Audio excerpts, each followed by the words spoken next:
Padre, de nuevo queremos ser agradecidos a ti.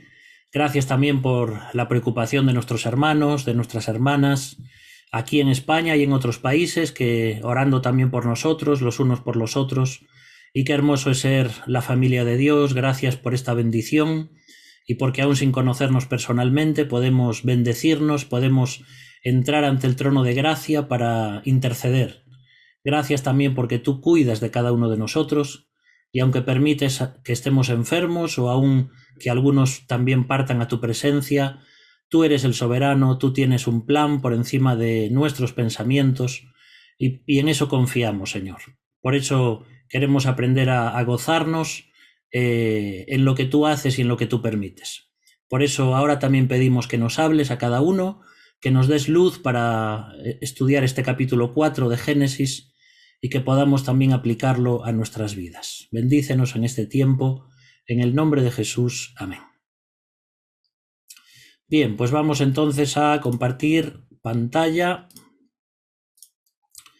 y vamos a repasar un poquito lo que estuvimos viendo el martes pasado, cuando hablábamos, por ejemplo, de las consecuencias del pecado. Si os acordáis, estuvimos viendo qué es lo que pasó cuando Adán y Eva pecaron y cómo Dios tuvo que traer castigo sobre el hombre, sobre la mujer y también sobre la serpiente. En ese caso, sobre ese ser angélico, parece ser que es el que vino al huerto del Edén para también tentar y hacer caer a nuestros primeros padres. Es algo muy importante también que entendamos que la Biblia, sobre todo, claro, los primeros libros de la Biblia, los escribe Moisés, pero los escribe para las personas de aquella época. Entonces, a veces vamos al Génesis buscando interpretarlo de acuerdo a nuestros conocimientos científicos, de acuerdo a cómo sabemos hoy las cosas, y realmente no podemos ir así a la Biblia. Es decir, la Biblia se escribió para todos nosotros, pero no se escribió a nosotros, como dicen algunos. No se escribió para mí. Se escribió para mí, pero no se me escribió a mí. Se escribió a unas personas en aquella cultura según ciertos problemas, según ciertas circunstancias que estaban atravesando, y aunque toda la palabra de Dios es inspirada por Dios y es para nosotros, para que aprendamos, para que conozcamos el plan de salvación y para que la vivamos en nuestras vidas, hay muchas cosas que nos son difíciles de entender porque son miles de años los que están pasando entre aquella época y la nuestra. En las últimas semanas me estoy empapando bastante de todo lo que tiene que ver con la cultura de aquellos tiempos, ¿no? Y a veces uno descubre cosas muy interesantes porque sin esas cosas nos sería muy difícil a nosotros interpretar la Biblia y poder aplicarla. Por eso yo os animo, y siempre lo digo, que es muy importante estudiar el contexto cultural de la Biblia para poder entender la Biblia. Si no, se nos hace muy complicado 2000 años después o 6000 años después, como estamos viendo ahora el Génesis, intentar comprender por qué se escribieron estas cosas. Si uno estudia, por ejemplo, qué es lo que pasaba en la civilización, por ejemplo, sumeria, donde estaba, por ejemplo, Abraham, el patriarca, todas las cosas que sucedían allí, lo que pasaba, por ejemplo, con la civilización egipcia en tiempos de Moisés, etcétera, etcétera, pues uno se empieza a dar cuenta de ciertas cosas que le van a ayudar a entender mejor, por ejemplo, la Biblia. Os pongo un ejemplo. La forma en la que acampaba el pueblo de Israel en el desierto, cuando acampaban las 12 tribus, esa disposición que tenían era como si fuera un campamento de guerra. Cuando uno estudia, por ejemplo, la historia egipcia, los egipcios, por ejemplo, el faraón, cuando hacía un campamento de guerra, lo hacía de la misma forma. Y un día os puedo poner para que veáis un plano de cómo era el campamento egipcio, donde prácticamente era muy parecido al tabernáculo, porque parece que Faraón habitaba como un lugar especial para él, luego, como si fuera el lugar santo, donde tenía guardianes y soldados que le custodiaban, luego venía todo un atrio donde había más personas, es decir, todo eso que Moisés hace, aunque es algo que Dios le dice, las dimensiones del tabernáculo, etcétera, tiene mucho que ver también con lo que sucedía en aquella época cuando el faraón iba a conquistar otros territorios. Entonces, entendiendo esas cosas, se nos abre nuestra mente a un montón de cosas que las tenemos perdidas porque no conocemos esa cultura. Pero bueno, esto será en otro momento. Entonces hemos visto las consecuencias del pecado para Adán y Eva, y también hemos visto el martes pasado lo que fue el protoevangelio. Recuerda, Génesis 3:15 es un versículo que deberíamos memorizar, porque nos muestra por primera vez en la historia de la humanidad y en las Escrituras la promesa de Dios de que va a venir de la descendencia de la mujer un descendiente, un hombre que va a ser el Mesías, que va a ser el Salvador, que va a luchar contra la serpiente antigua, contra el diablo, y que le va a vencer. Por tanto, hemos visto todo esto también el martes pasado. Hoy lo que vamos a hacer es comenzar en el capítulo 4, porque, como hemos visto, los capítulos 1 y 2 son muy bonitos, porque dice que Dios crea todo y que lo hace precioso, y que todo lo que hace dice qué bueno era y qué bonito era y qué perfecto era, y que toda la función que Dios creó para las plantas, para los animales, para el mundo, para el universo, toda esa función funcionaba de una forma perfecta. Pero de los capítulos preciosos de 1 y 2 pasamos a capítulos tan tristes como capítulo 3 y capítulo 4. En el capítulo 3 vimos la caída del ser humano, y hoy vamos a ver cómo toda esa caída no solamente fue o tuvo efecto en la vida de Adán y Eva, sino también en toda su familia. Porque hoy vamos a ver también lo que todos conocéis como la historia de Caín y Abel. Vamos entonces al capítulo 4, y el versículo 1 dice así: conoció Adán a su mujer Eva, la cual concibió y dio a luz a Caín, y dijo, por voluntad del Señor he adquirido varón. Y conseguí ahí una fotografía de un niño que casi parece Caín cuando era pequeño. Así, no sé, me lo imaginaba más o menos así, con rasgos más asiáticos, tal vez más morenito, no sé, realmente no sabemos cómo eran, pero ahí encontramos en ese versículo que Adán y Eva comienzan a procrear y comienzan a tener familia. Dios los había bendecido y les había dicho que tenían que llenar la tierra. Esa es una también de las causas de por qué las personas vivían tanto en el Edén. En el Génesis. En los primeros cientos de años, las personas vivían muchos años porque tenían muchísimos hijos y tenían que llenar la tierra también. Es una de las cosas que se dicen por las cuales también había tanta longevidad. Ahora, cuando ahí dice que Adán conoce a Eva, ya sabes que ese verbo conocer es un eufemismo, es decir, en vez de decir que tuvo relaciones sexuales con ella, pues se nos dice de esta forma, mucho más suave, en un lenguaje que intenta evitar cualquier atisbo de sensualidad o de molestar con las palabras, ¿no? También tiene que ver con el lenguaje más antiguo, o el lenguaje más poético. Cuando tú lees, por ejemplo, libros bíblicos como Primero o Segundo de Samuel, te vas a encontrar allí, por ejemplo, cuando dice que Saúl entró en una cueva a cubrir los pies. Y entonces uno dice, vale, tenía frío, se fue a cubrir los pies. No, cubrir los pies, ya sabéis, que significaba ir a hacer sus necesidades. Y la Biblia tiene esto, tiene un lenguaje que tenemos que aprender a saber qué es lo que está diciendo, ¿no? También creo que es un proverbio que dice que la palabra de Dios fue refinada 7 veces. Me parece que dice así. Y eso significa que Dios, cuando inspira la palabra de Dios, más allá de las traducciones que hoy tenemos y todo eso, intenta decir las cosas de la forma menos vulgar posible, y siempre para que sea lo más bonito posible. Pero bueno, ese es otro tema también. Así que Adán y Eva tienen relaciones y comienzan a tener hijos e hijas. Pero el foco se centra en dos de sus hijos, que son Caín y Abel. Así que cuando nace Caín encontramos el primer nacimiento de un bebé en este mundo, porque Adán y Eva no habían nacido de una madre. Adán fue creado por Dios y Eva fue también formada por Dios de un costado de Adán.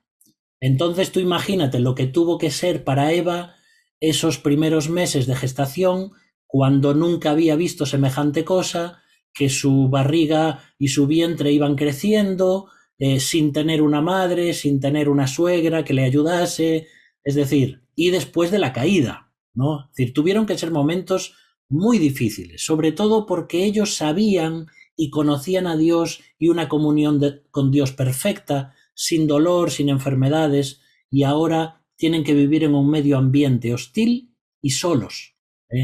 Claro que la presencia de Dios estaba con ellos, pero no era lo mismo. Entonces, yo no me imagino a Adán pensando en ese momento del parto y escuchar a Eva dando esos gritos como dan las mujeres que están dando a luz.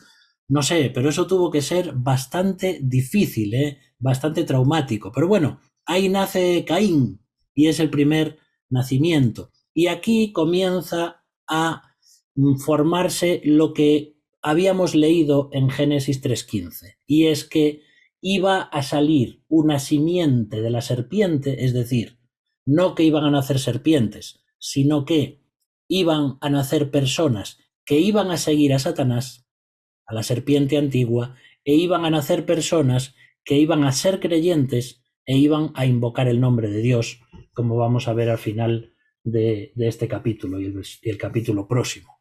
Entonces, aquí se nos empieza a mostrar ya cómo nace Caín y Abel. Uno, como vamos a ver, Caín es de la simiente impía y Abel es de la simiente piadosa. Todos nacen de Eva, pero unos van a creer en Dios como Abel y otros no van a querer creer en Dios como Caín. Y entonces se van formando como si fueran esas dos líneas de la humanidad. Hay un escritor que se llama Francis Schaeffer, y él, cuando habla de esto, habla de las dos humanidades, como si hubiera dos humanidades en este mundo, aquellas que siguen a Cristo y aquellas que siguen al diablo. Ya lo explicamos el otro día. Hay hijos de Dios y hay hijos del diablo, según lo que cada uno decide en su corazón. También, hablando de este tema, Agustín de Hipona decía en ese libro titulado La ciudad de Dios, que es un libro también muy bonito, aunque es bastante denso y extenso, pero habla de que hay dos tipos de personas en este mundo. Unas personas que están siguiendo la luz y que están siguiendo la ciudad celestial, y otras personas que siguen la oscuridad y que siguen por un camino de pecado. Entonces, desde Caín y Abel ya empezamos a ver cómo se van mostrando claramente estas dos líneas que van, podríamos decir, paralela la una a la otra, pero por caminos completamente diferentes. El nombre de Caín es un nombre que significa adquirir o conseguir. Entonces, el primer hijo que le nace a Eva yo creo que estaba pensando, ilusionada con la promesa que Dios le había dado, de que de su descendencia iba a nacer el Salvador. Y entonces ella le llama Caín, que es lo que significa, adquirido, conseguido, como diciendo, Dios va a cumplir sus promesas. Pero sin embargo, cuando nace Abel, fíjate el nombre que le pone. Abel significa vanidad, significa temporal. No sé si te das cuenta, pero algo comienza a pasar en Eva y en Adán, que se empiezan a desilusionar, primero por todo lo que están viviendo después de haber pecado. Pero la ilusión que tenían ellos, tal vez por la familia, por los hijos, por la vida, ya no es igual que era en el huerto del Edén. Y ahora detrás de todas esos castigos y esas maldiciones de Dios, están viviendo una vida muy complicada, una vida difícil. Empiezan los problemas matrimoniales entre ellos. Ya lo vimos el otro día, cuando Adán le pone un nombre a Eva y ahí ya hay una ruptura entre ellos dos, cuando ellos dos se llamaban Adán, y ahí esas cosas también empiezan a hacer mella en su familia. Y vamos a ver también hoy cómo algo terrible sucede con Caín y con Abel, pero no eran esos dos niños perfectos como hubieran sido en el huerto del Edén, de llevarse bien y de no estar siendo traviesos el uno con el otro, haciéndose daño, lo que hacen los típicos hermanos, ¿no? Acusándose el uno al otro, etcétera, etcétera.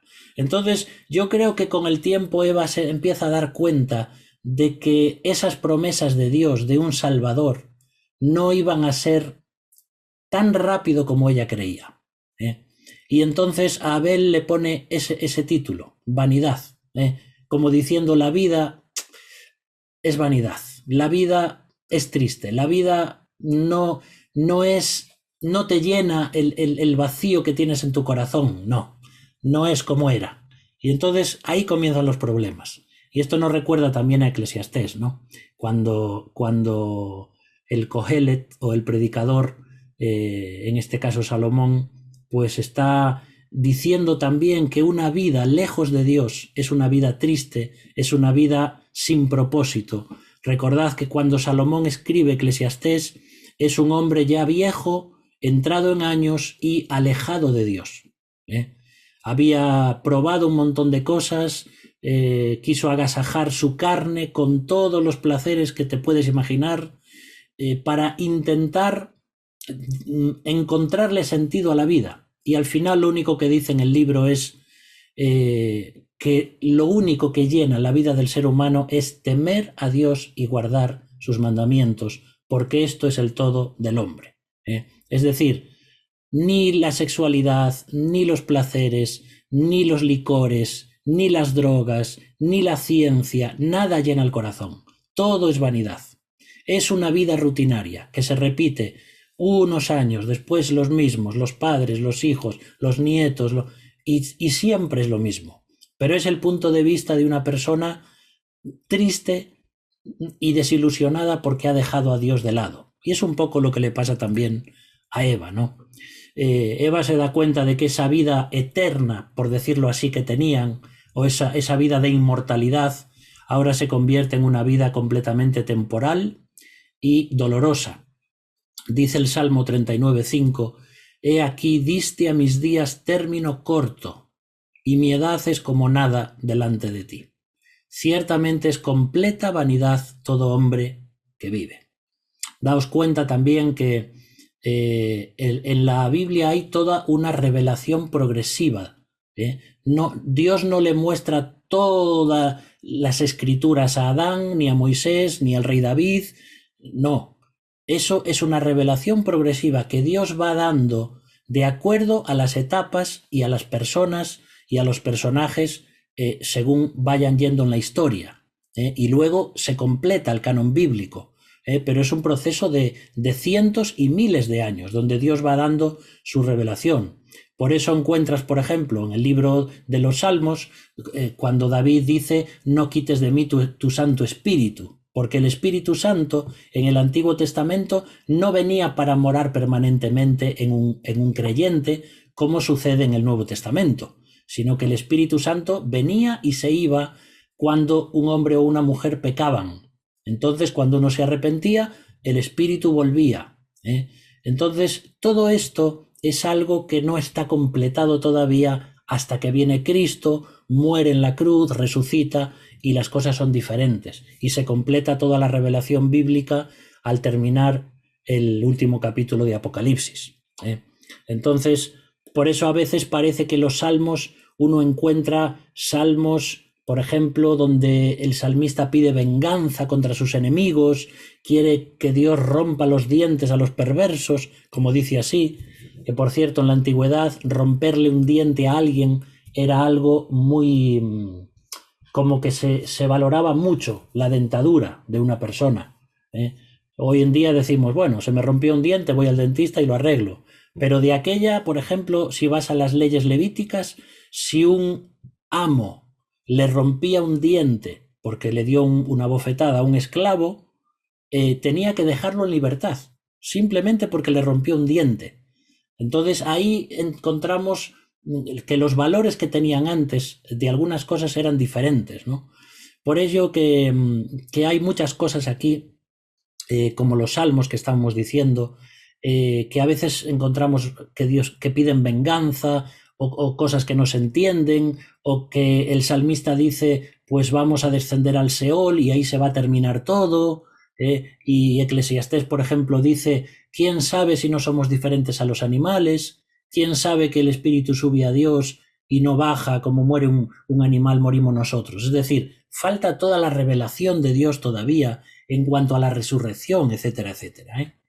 También dice Santiago, capítulo 4 y versículo 14, porque ¿qué es vuestra vida? Ciertamente es neblina que se aparece por un poco de tiempo y luego se desvanece. Entonces, Adán y Eva están experimentando lo que Dios ya les había avisado cuando les dijo, si coméis del fruto que no debéis comer, vais a comenzar a morir lentamente. Y eso es lo que están experimentando ahora, tristemente. Dice ahí el versículo 2 de Génesis 4. Después de Caín, dio a luz a su hermano Abel. Y Abel fue pastor de ovejas y Caín fue labrador de la tierra. Vemos también que, por supuesto, en esta etapa, en esta época, la agricultura, la ganadería, pues era muy importante, ¿no? Para poder subsistir. Y Dios le había dicho a Adán que trabajando la tierra es como iba a conseguir su sustento. Con el sudor de tu frente comerás el pan hasta que vuelvas a la tierra, porque polvo eres y al polvo volverás. Entonces ahí encontramos que hay dos hijos con dos profesiones diferentes. Uno se encarga de cultivar el campo y otro se encarga de cuidar ovejas. ¿De acuerdo? Y esto es importante también para que entendamos la necesidad que tiene el ser humano de un trabajo o de una profesión. Ya he dicho muchas veces, y lo podéis leer, que el trabajo se lo dio Dios al ser humano antes de la caída. Adán y Eva tenían que cuidar del huerto, tenían que trabajar en el huerto, tenían que servir en ese templo, en esa presencia de Dios, haciendo trabajos. Pero con la caída el trabajo ya hemos dicho que se convierte en algo muy pesado. Y a todos nos gustaría vivir sin trabajar, pero realmente si vivimos sin trabajar nos falta algo que nos hace sentir realizados. El cuerpo humano es como una máquina que está hecha para trabajar y para estar activa, no para estar tirado en un sofá todo el día o en cama. Entonces, Dios nos ha hecho así y tenemos que dar gracias a Dios por el trabajo que tenemos. Él nos llama a hacer diferentes cosas también, pero el trabajo es importante por nuestra salud emocional, mental y también porque es en base a nuestro trabajo que vamos a poder vivir y tener una economía para poder alimentarnos. Por eso que sea lo que sea el trabajo que tengas o donde Dios te ha llamado o te ha puesto, pues es algo que tenemos que darle gracias. Ahora, vamos a ver qué sucede con estos dos personajes que tenemos, ¿no? Caín y Abel. Muchos ya conocéis la historia. Dice el versículo 3, y aconteció andando el tiempo que Caín trajo del fruto de la tierra una ofrenda al Señor. Y Abel trajo también de los primogénitos de sus ovejas, de lo más gordo de ellas. Así que encontramos ya una imagen donde vemos a Caín, parece que hay un poco soberbio, como diciendo, yo soy el mejor. No sabemos qué pasaba por la cabeza de Caín, pero algo sí sabemos porque nos lo dice la palabra de Dios. Pero ahí los encontramos trayéndole algo al Señor. Y esto seguramente es porque cuando Adán y Eva son expulsados del jardín del Edén y ellos empiezan a tener familia, Dios les había dejado claro que de cuando en cuando ellos tenían que traer un sacrificio al Señor. Si os acordáis, para poder tapar la desnudez del pecado de Adán y Eva, es Dios mismo quien mata un animal, posiblemente un cordero, no lo sabemos, pero con su piel les hace vestidos, ropa. Y debido a eso, creemos que Dios es como si hubiera instituido algo con ellos. Y les habría dicho, para poder acercaros a mí, cada vez que vengáis, ahora no podréis venir como era antes en el huerto del Edén. Ahora no puedo venir yo a vosotros a hablar con vosotros al aire del día, no puedo pasear con vosotros. Para acercaros a mí tenéis que traer un sacrificio. Y cuando haya esa sangre derramada, yo veré esa sangre y os aceptaré para que podáis estar cerca de mí. Suponemos que algo así tuvo que haber sido. Entonces, cuando Adán y Eva explican a sus hijos todo esto, les enseñan que ellos, llegado el tiempo, como dice el versículo anterior, como dice ahí, andando el tiempo, parece que significa en el tiempo establecido, es decir, cuando llegó el momento de ofrecer un sacrificio, no sabemos cada cuánto tiempo era esto, no sabemos si era una vez al año, no sabemos si era el día de reposo, es decir, que había un día a la semana que lo hacían, no sabemos. El hecho es que no encontramos a Adán y Eva ahora ofreciendo estos sacrificios, sino que encontramos a Caín y Abel, es decir, ellos ya mayores, no sabemos cuántos años tenían, pero sí encontramos que vienen cada uno de ellos a cumplir esa responsabilidad que tenían delante de Dios.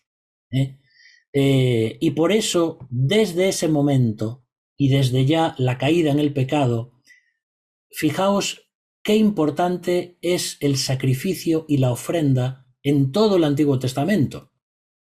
Porque luego vas a encontrar, cuando viene los siguientes capítulos de Génesis, la vida de Abraham, luego Éxodo, luego todo el pacto que Dios hace con el pueblo de Israel y todo lo que iban a ser los sacrificios, etcétera, todo eso parte de ese primer animal que se sacrifica en el huerto del Edén para tapar el pecado de Adán y Eva. Entonces, a partir de ahí y durante cientos y cientos de años, el pueblo de Israel ha tenido que ofrecer sacrificios, recordando que es la única forma de poder entrar por lo menos un momento a la presencia de Dios. Aunque luego, cuando viene Cristo y ya viene como el Cordero de Dios para quitar para siempre el pecado del mundo, con una sola ofrenda el Señor Jesús, dice la Biblia, que hizo perfectos para siempre a los santificados. Jesús murió una sola vez con un sacrificio perfecto y ya nunca más hay que hacer sacrificios. Pero todo esto que estamos viendo ahora y de dónde comienza, tenía su razón de ser y era necesario.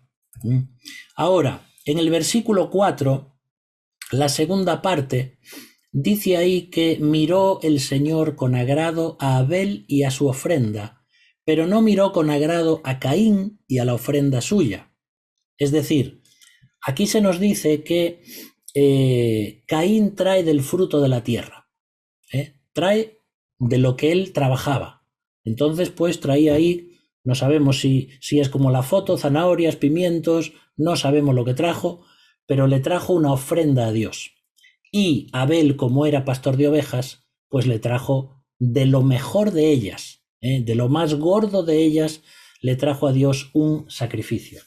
Cuando yo era más jovencito, aunque soy jovencito todavía, pero era más aún, pues yo pensaba que, claro, como Abel le había traído un cordero a Dios, pues entonces Dios, claro, viendo ese cordero, ya estaba pensando en Cristo y por eso le gustó más el cordero que la ofrenda de Caín. Pero no va por ahí el tema. Es muy importante todo esto porque aquí vamos a encontrar justamente lo que hay en el corazón de cada uno. Fíjate que la Biblia aquí dice que Dios vio a Caín primero y después a la ofrenda de Caín. Y ve primero a Abel y ve luego la ofrenda de Abel. Porque cuando Dios te pide algo o te pide que le traigas ofrendas, no está viendo la ofrenda en sí. Lo que Dios busca es mi corazón, es mi actitud, es el por qué hago las cosas. A Dios de nada le sirve que yo pueda ofrendar 1000 euros cada domingo en la iglesia si mi corazón no es un corazón agradecido, alegre y que adora a Dios. Entonces Dios me busca a mí. Fíjate cómo Jesús le dice a la mujer samaritana en Juan capítulo 4 que Dios busca adoradores que le adoren en espíritu y en verdad. Algunos habían dicho, Dios no busca líderes de alabanza, Dios no busca pastores, Dios no busca... Bueno, busca todo esto, pero sobre todo lo que busca es adoradores. Si tú vas al periódico, a los anuncios clasificados de Dios, lo que Él está buscando es hombres y mujeres que le adoren. Porque realmente Él sabe que si adoramos a Dios, todo lo demás va a ir bien. Va a ir bien. Por eso que Dios ve al oferente, es decir, al que ofrenda, y después a la ofrenda. Primero es la actitud y después es la actividad. Cuando yo me presento delante de Dios, y esto es para aplicar lo que ya estamos viendo, cuando yo voy a la iglesia, o cuando yo voy a hacer el devocional, o cuando voy a un culto o a una reunión, tengo que darme cuenta de con qué espíritu voy, con qué actitud voy. ¿Me he preparado en casa para ir a dar o simplemente voy a la iglesia para recibir? Voy a la iglesia para ver si me gusta la carta y el menú que me han preparado. Ah, bueno, sí, mira, esa canción me gustó. Aquella no me gusta nada. Hoy, ¿quién predica? ¿Predica este? Bueno, qué bien. Predica el otro. Qué mal. Y parece que vamos a la iglesia como si la iglesia fuera un menú donde yo puedo elegir lo que me gusta y lo que no. Y además, como si fuéramos a recibir. Y tenemos que aprender que a la iglesia tienes que ir a dar de tus ministerios, a dar de tu tiempo, a dar de tu dinero, a dar de todo lo que tienes. Y eso es lo importante. Cuando yo vengo como Caín delante de la presencia del Señor y vengo a lo mejor indiferente, o vengo enfadado en mi corazón con alguna persona, o vengo con un problema, o vengo con rebelión en mi vida contra Dios, o vengo con un pecado oculto, todo eso no va a traer bendición a mi vida. Recuerda, cada vez que te vas que vas a entrar a la presencia de Dios, que vas a la reunión, prepara tu corazón en casa. Y yo el primero.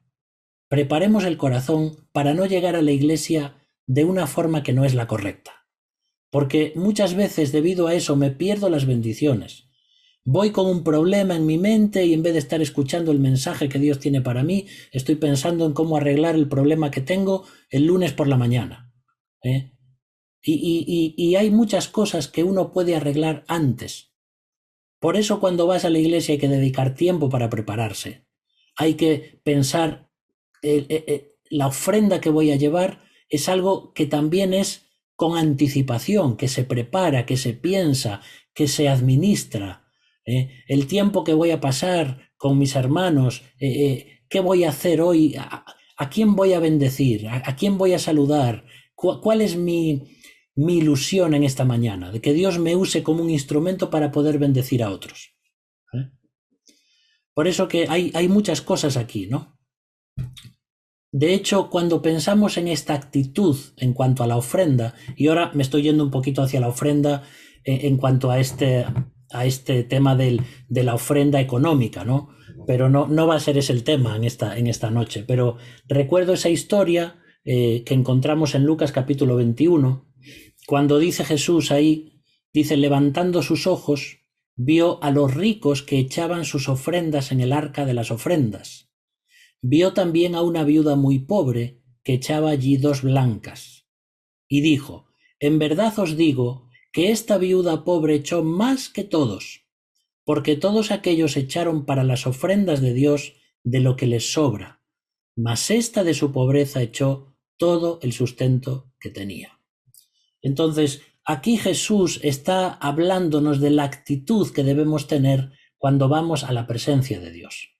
Había allí fariseos que a lo mejor echaban gran cantidad de dinero, cientos y cientos de euros, pero Dios no se agradaba de ellos. Y sin embargo, una mujer que dice que no tenía nada, ni siquiera para comer, y que echó unos céntimos ahí. Pero dice Jesús esta viuda echó más que todos, porque Dios no ve la cantidad, Dios ve tu corazón.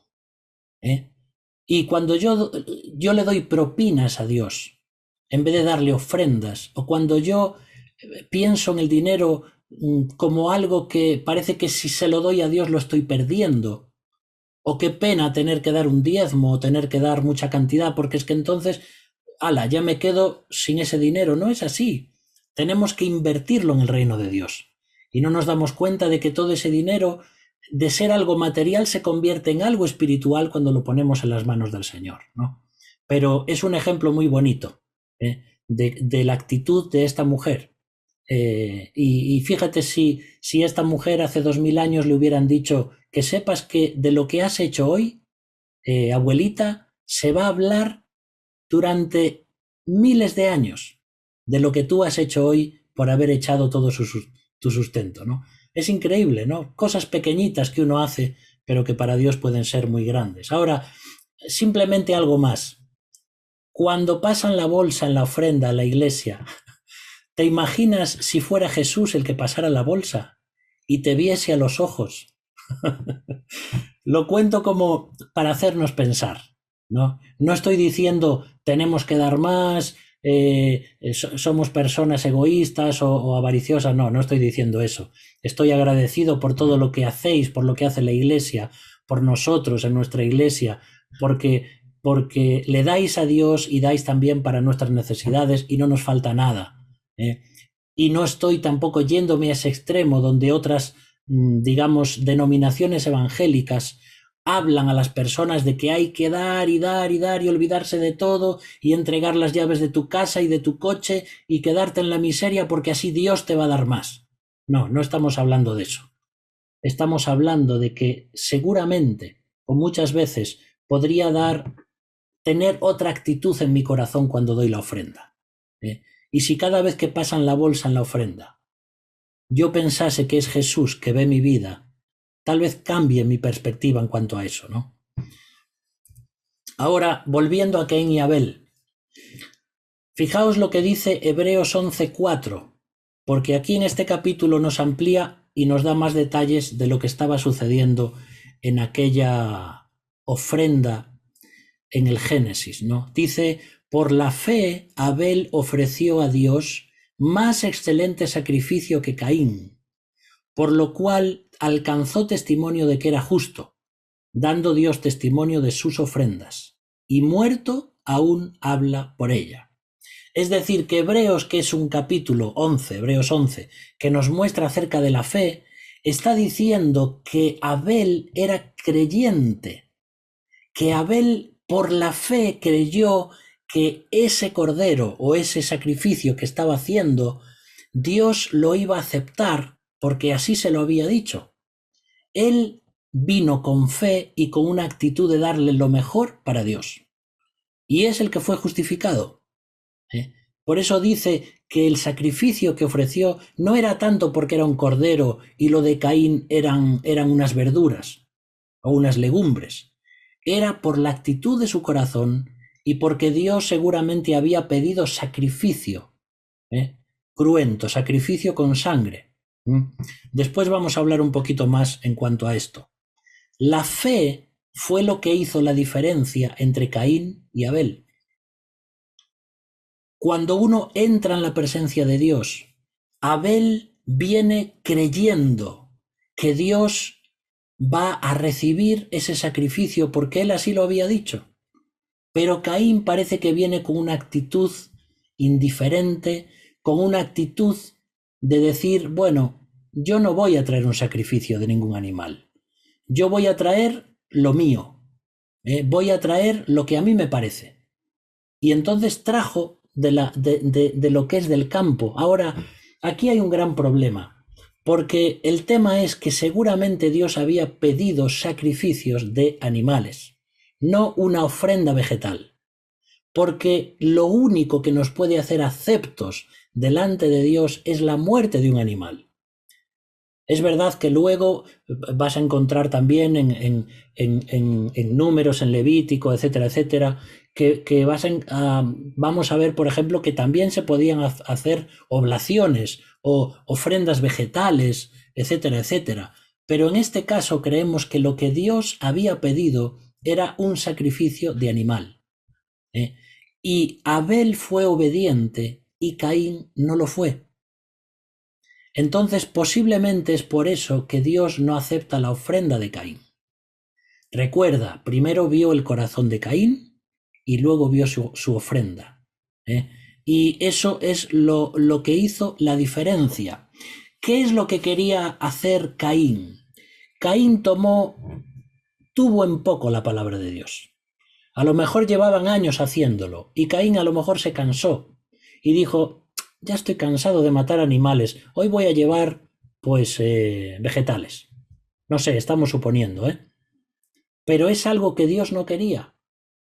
Y entonces Abel viene con la actitud de adorar, de agradecimiento, de traer lo mejor, y Caín algo tuvo que hacer, pero eso no es lo que Dios quería, ni es lo que Dios le agradaba.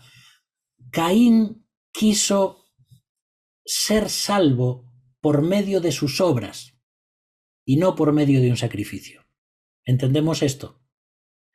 Lo único que nos puede salvar es el sacrificio, es un sustituto que muere y derrama su sangre en nuestro lugar. Y Caín lo que está haciendo es buscar un camino diferente para encontrar la aceptación de Dios. Es como si Caín hubiese buscado el camino de la religión. No es lo que Dios pide, no quiero sacrificios de sangre, no quiero que me hablen de esas cosas, voy a buscar otro camino yo. A Dios le tiene que dar igual esto que lo otro. Y entonces es el camino de buscar las obras personales.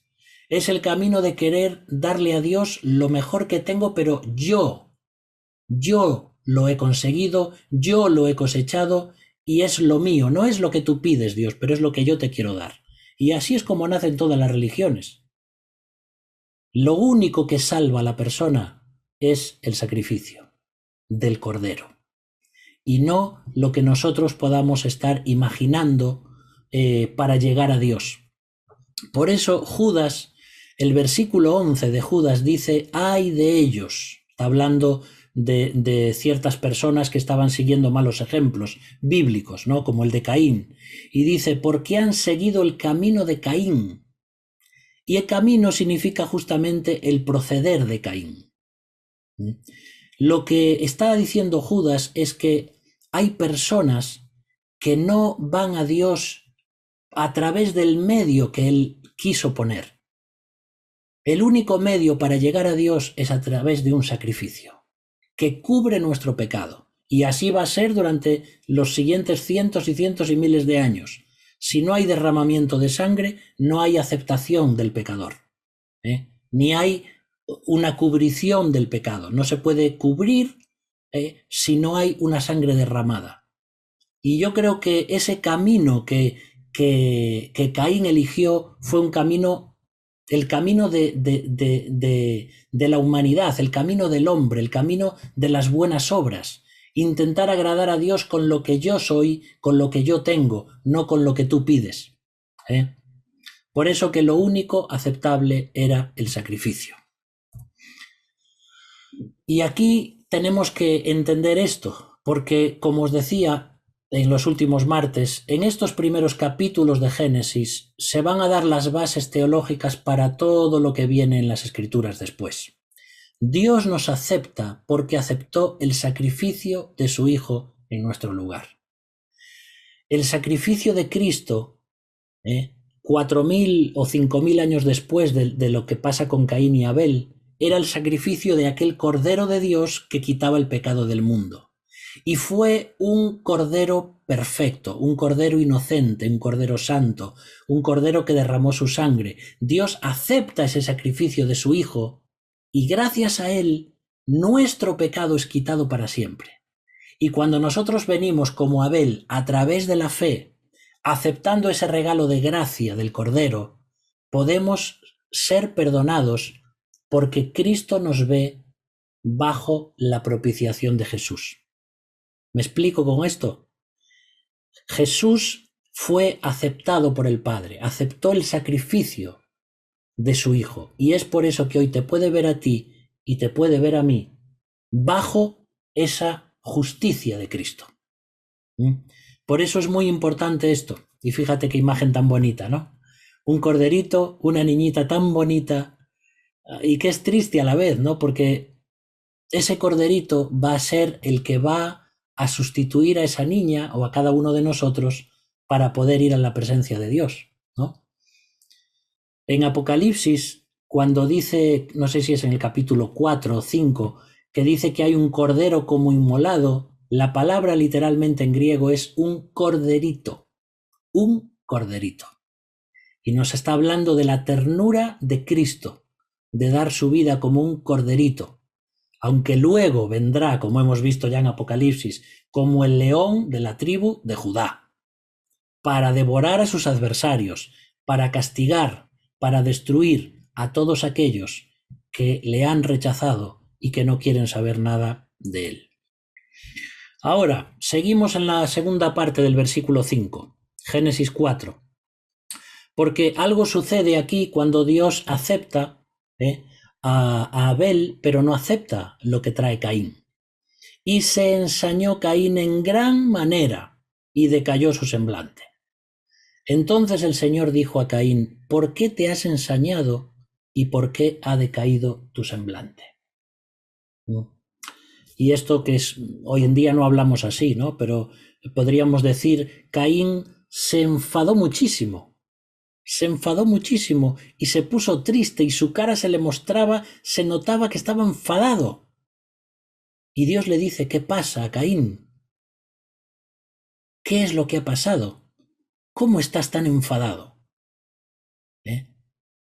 ¿Sabéis qué es lo que le pasó a Caín? Celos, envidia, amargura, ira. Están los dos delante de la presencia de Dios, cada uno ofreciendo un sacrificio, pero uno lo hace con una actitud correcta y el otro lo hace con una actitud incorrecta. Pero al final, lo que le sucede a Caín, lo que debería ser un arrepentimiento, se torna en todo lo contrario.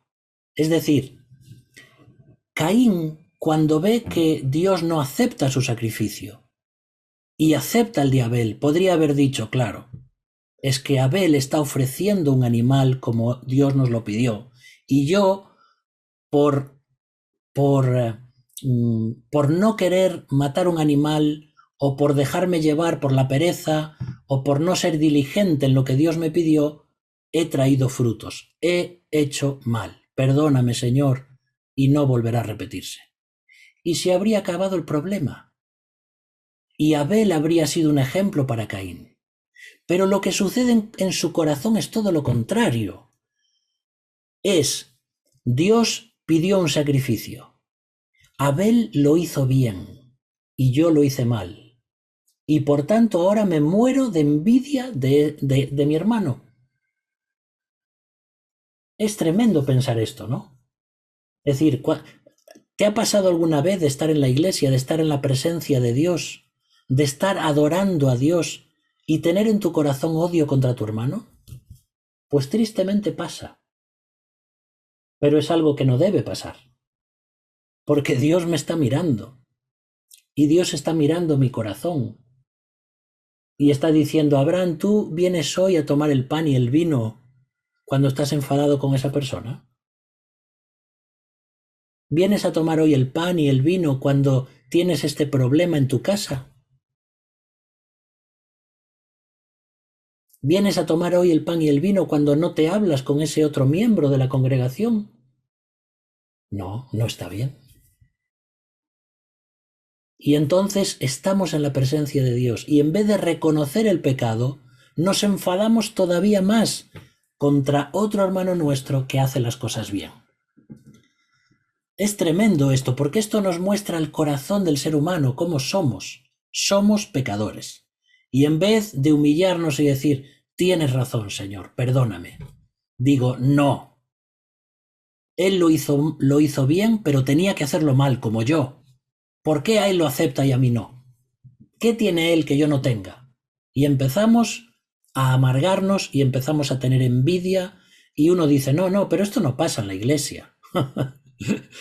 Yo te digo que el pecado que más se comete en las iglesias evangélicas es el pecado de los celos, de las envidias, de las amarguras y de la lucha por el poder. Ese es el gran pecado de nuestras iglesias. De querer tener una posición, de querer pasar por encima de otro, de tener celos del que es espiritual y morirme de ganas de... ¿Por qué tiene que ser tan espiritual? Con lo fácil que es decir, pues es un ejemplo para mí. Es lo que Dios me pide. Voy a renunciar a mi amargura y a mi pecado y voy a ser espiritual como lo que Dios me pide. Pero no, nuestro corazón malo no quiere, se retuerce ante la santidad de Dios, ¿no? Mira lo que dice Santiago capítulo 3, versículo 14. Pero si tenéis celos amargos y contención en vuestro corazón, no os jactéis ni mintáis contra la verdad. Porque donde hay celos y contención, allí hay perturbación y toda obra perversa. Mira que todo comienza con unos celos, ¿eh? Mira que todo comienza con ver a tu hermano que es más espiritual que tú. Y lo que va a pasar con Caín es que luego se va a cargar a su propio hermano. Pero fíjate que comienza con los celos y la contienda, los problemas, las peleas, perturbación y toda obra perversa. ¿Cómo puedo hacerle daño a mi hermano sin que mis padres Adán y Eva se enteren? Bueno, vamos a ver cómo le dice de salir al campo. Vamos al campo, luego lo vamos a ver. Pero fíjate, unos celos que te llevan a querer matar a tu propio hermano. Y entonces viene aquí una pregunta de Dios para Caín. Cuando está con esa rabia, con ese enfado, le dice Dios, si bien hicieres, no serás enaltecido. Y si no hicieres bien, el pecado está a la puerta. Con todo esto, a ti será su deseo y tú te enseñorearás de él. Bueno, hoy no hablamos así. Lo que le está diciendo Dios es, mira, Caín, si hubieras hecho bien las cosas, ¿verdad que yo te habría aceptado? ¿Verdad que te habría alabado como hago con Abel? Pero ten cuidado, Caín. Ten cuidado porque está creciendo dentro de ti un enfado desmedido y tú tienes que controlarlo. No te dejes llevar por ese enfado. Así que, aunque Caín muestra en ese acto de adoración indiferencia, hipocresía e incredulidad, Dios le avisa del peligro de su enojo. Y realmente, si tú eres un cristiano, cuando empiezas a sentir esas cosas por alguna persona, algunas alarmas en tu conciencia empiezan a parpadear y a ponerse luces rojas y algo te está diciendo, cuidado, Abraham, cuidado, que eso que estás sintiendo no es bueno. Es el Espíritu Santo que te está avisando. Porque ¿cómo voy a pensar y a tener celos y a tener... No debo hacer eso. Y lo que le pasa a Caín es algo tremendo porque Dios le advierte, y fíjate que esa frase, el pecado está a la puerta, en hebreo significa cuando una bestia salvaje está agazapada esperando el momento de caer sobre la presa. Y lo que le está diciendo Dios a Caín es, Caín, cuidado porque estoy viendo que el pecado que está saliendo dentro de ti te puede llegar a matar. Y eso es lo que le estaba pasando a Caín. No encontramos ninguna respuesta de Caín. Caín estaba enfadado, Caín estaba amargado, Caín tenía celos y envidia de su hermano, pero en ningún momento se dice, vale, Dios, tienes razón.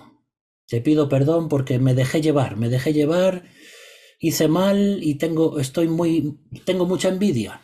Por favor, ayúdame, perdona mi pecado y quiero volver a hacerlo bien la próxima vez. No hay respuesta de Caín. Esa bestia salvaje agazapada se convierte, como dice Primera de Pedro 5:8, cuando dice, como si le estuviera diciendo a Caín, sed sobrios y velad, porque vuestro adversario el diablo, como león rugiente, anda alrededor buscando a quien devorar. Y el diablo está oculto, está agazapado ahí, como cuando tenemos el pecado que no se ve, pero está dentro. Nadie podía percibir lo que había en el corazón de Caín en ese momento, ni siquiera Abel. Pero la bestia salvaje que tenía ahí dentro, Dios sí la veía. Y aunque nadie más vea lo que tenemos en el corazón, Dios sí lo está viendo y nos está diciendo, cuidado, cuidado a cada uno de nosotros, no vayas por este camino, cuidado con este pecado que estás comenzando a realizar, cuidado porque esos celos, esa envidia, o sea, el pecado que sea, te puede acabar consumiendo. Y eso es lo que le encanta hacer a Satanás. No es un gatito que viene a hacernos rascaduras en la cara. Es un león que viene para comernos completamente, para devorarnos. Y no hay respuesta de Caín. Tuvo la oportunidad de frenar esos impulsos del pecado, pero mira lo que dice, versículo 8. Y dijo Caín a su hermano Abel, salgamos al campo. Y aconteció que estando ellos en el campo, Caín se levantó contra su hermano Abel y lo mató. ¿Te lo puedes creer?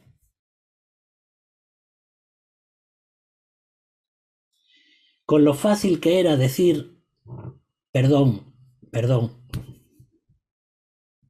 Y Caín trama un plan. Y Caín hace toda un engaño.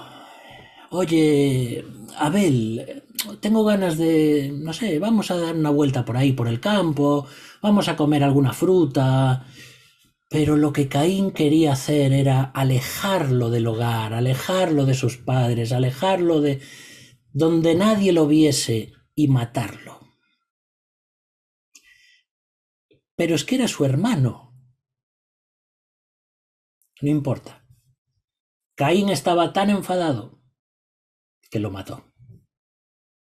No sabemos si fue una piedra, si fue un palo, si fueron sus manos. No sabemos cómo fue.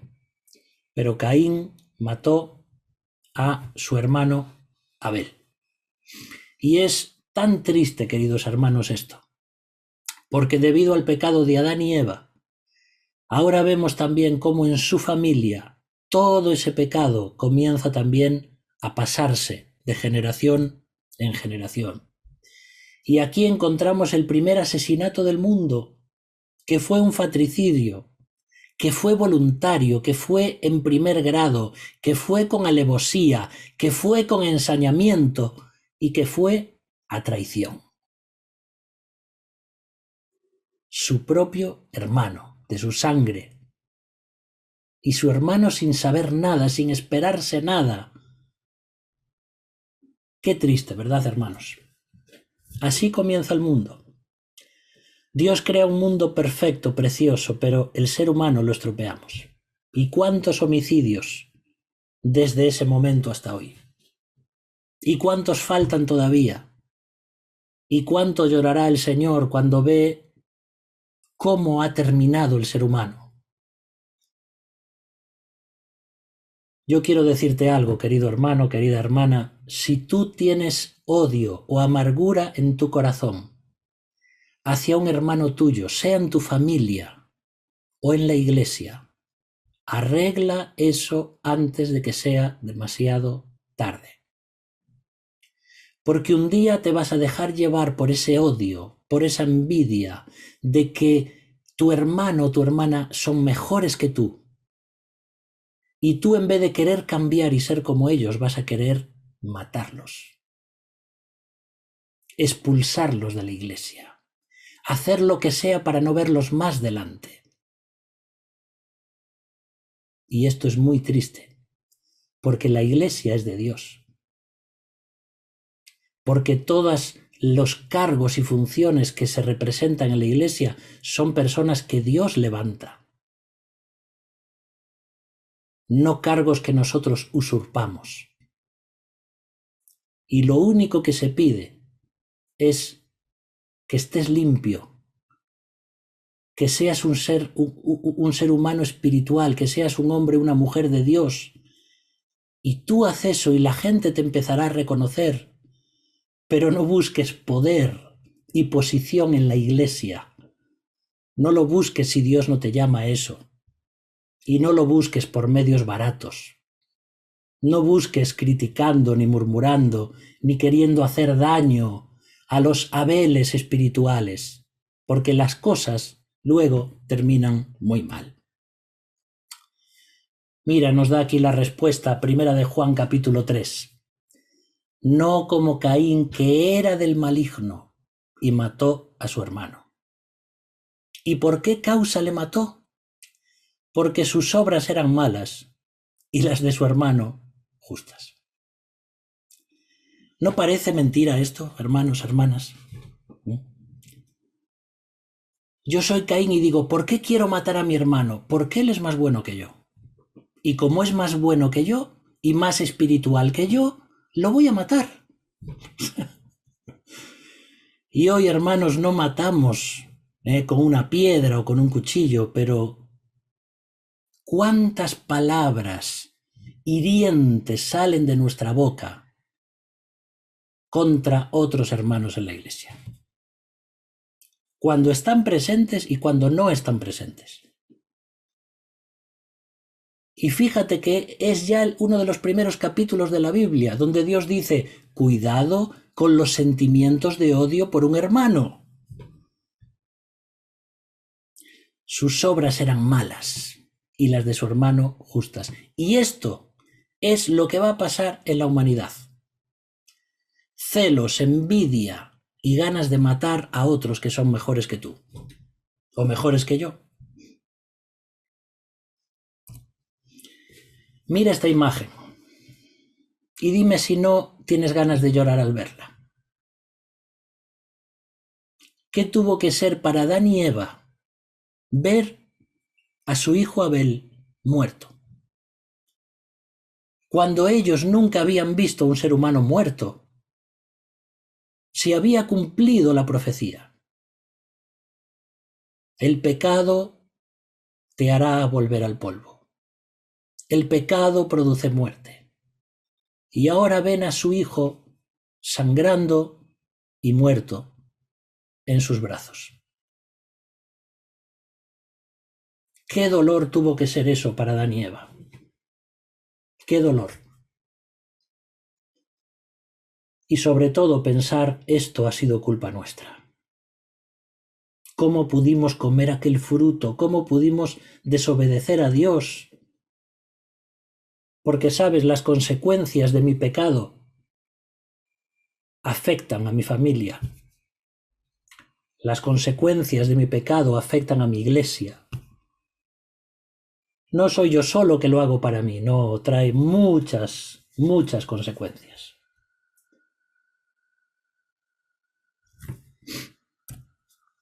Y si te fijas, esta formulita tan sencilla pero tan terrible, los celos más la rabia llevan a la muerte. Recuérdalo siempre, los celos más la rabia te llevan a matar. Y si tuviéramos tiempo en esta noche, pero no lo tenemos, podríamos hablar de que lo mismo sucede con los hermanos de José. Tenían envidia por ese hermano suyo, porque su padre lo quería tanto. ¿A dónde le llevó esos celos y esa rabia? Quisieron matarlo. Y a punto estuvieron. Faraón, teniendo envidia de los milagros de Moisés y de que Dios era más grande que él, ¿qué quiso hacer? Matar al pueblo de Israel, perseguirlos por el desierto. Sansón y los filisteos, puedes ver también ahí en algunas de sus historias. Se había casado Sansón y luego se enfadó y dejó a su mujer, entonces a su mujer se la dieron a otro hombre y él se enteró y entonces vino y tomó una quijada y mató a 1000 hombres, porque estaba enfadado. Y la muerte es la consecuencia de los celos y de la rabia. Saúl, ¿cuántas veces intentó matar a David? ¿Qué había hecho David de malo? Nada. Ser mejor que él, ser más espiritual que él. Y cada vez que Saúl lo veía quería agarrar su lanza y clavarlo contra la pared. Amán y Mardoqueo, ¿te acuerdas? Celos, Amán tenía celos de Mardoqueo, porque era judío, porque no se inclinaba delante de él, y tramó todo un plan y construyó una horca. Quería matarlo, pero acabó él ahí. Los religiosos del Nuevo Testamento, los escribas, los fariseos, ¿sabes cuántas veces quisieron matar a Jesús?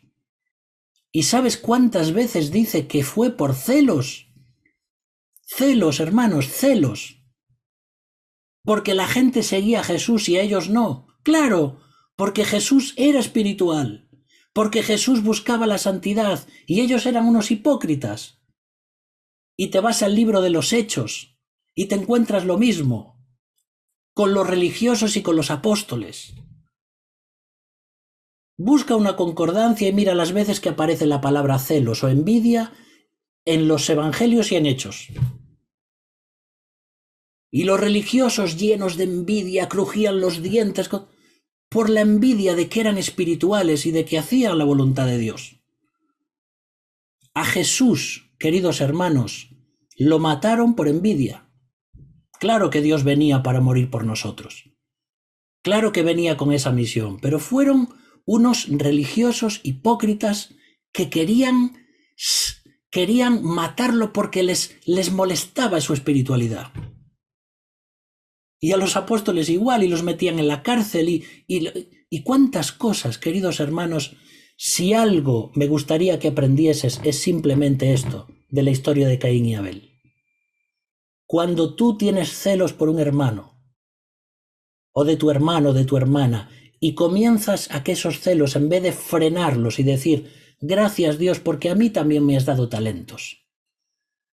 Somos diferentes, cada uno tiene un don diferente, somos miembros los unos de los otros, somos un cuerpo.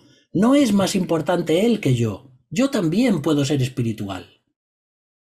Pero si en vez de hacer eso y arrepentirme de mi pecado, empiezo a dejar que esas raíces de amargura crezcan en mi corazón, puedo destruirme a mí, puedo destruir mi familia y puedo destruir mi iglesia. Por eso, aquí vamos a dejar el tema de hoy, pero recordando que ahora vienen las consecuencias, y eso es lo que vamos a ver el próximo día. Así como hemos visto el pecado de Adán y Eva, hoy hemos visto el pecado de Caín. Realmente es tan triste, hermanos, tan triste lo que pasó aquí. Y que nosotros tenemos que aprender lecciones. Tenemos que aprender a amarnos unos a otros, a perdonarnos unos a otros y a dejar que el Espíritu de Dios produzca en nosotros amor, gozo, paz, paciencia y todo el resto del fruto del Espíritu. Porque si no es en la iglesia donde las personas se muestran amor y donde la gente que viene de fuera ve un ambiente de familia, de alegría, ¿dónde lo van a ver en este mundo? Tiene que ser en ese templo de Dios que Él ha creado, como el huerto del Edén, donde venimos a servirle. Claro, todavía somos pecadores, todavía tenemos este cuerpo de pecado en nosotros, todavía tenemos que luchar con nuestro viejo hombre, tenemos tentaciones del mundo y de la carne y del diablo, pero hermanos, tenemos el poder de Dios para vencer. Entonces, aunque es una historia muy triste, que por lo menos no se repita a nivel espiritual en nuestras vidas. Entonces vamos a dejar aquí, porque ya a veces uno con estos temas se emociona y luego ya habla muchas cosas, ¿no?